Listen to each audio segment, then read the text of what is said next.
After completing one part of the Bruce McArthur investigation, Toronto police announced in April that they were cracking open the files on old cold cases to look for any potential connections. Detective Sergeant Hank Kitsinga said that they were focusing on 15 unsolved homicides that happened between 1975 and 1997.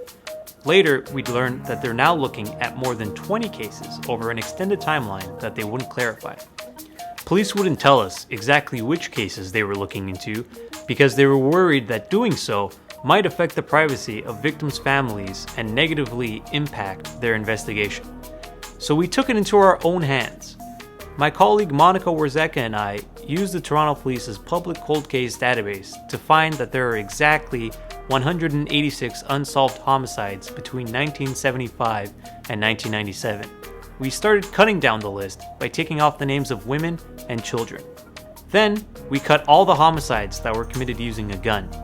Next, we got rid of the homicides that police believe were committed by more than one person. We also eliminated all the names where robbery, drug trafficking, and gang violence were being looked at as the main motives. Police confirmed that none of the cases they were looking at involved any of these things. Finally, because the only alleged murder scene we know of is McArthur's apartment, we discarded the names of the victims killed outdoors. We were left with a list of 20 names and sent them to the police, hoping that they would at least be able to cross off any names they are certain have zero connection to McArthur. They crossed off 2.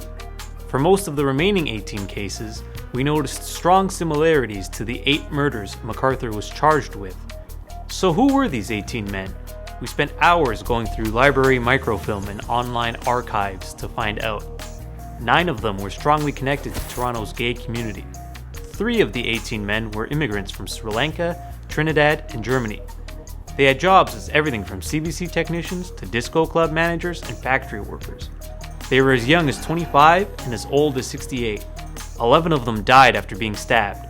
The other 7 were beaten to death. Victims like Nirmal Ral Ramnanan stood out. Ramnanan was an immigrant from Trinidad who was found tied to a chair in his apartment, dead from multiple stab wounds. Arthur Harold Walkley, James Stewart Kennedy, and Brian Dana Latoki were also found naked in their apartments. Walkley, Kennedy, and Latoki are part of a group of 7 men on our list killed between 1975 and 1978. Then there are stories like that of Vijaya Kumar Pubalasingham, who came to Canada as a Tamil refugee in 1990 with hopes of finding a better life, and was killed less than 2 years later. Dennis Colby had a promising career as a school board trustee, snatched away after multiple run-ins with the police. Failing to be re-elected for years, he lived a lonely life, allowing homeless men to stay at his apartment until he was killed. We later learned police hadn't necessarily discounted victims whose bodies were discovered outside. We went back to our original list and included 4 more men, 1 who was gay and 1 who was homeless. There is no evidence currently connecting these men to McArthur, but police will spend months looking through cold cases for any potential connections.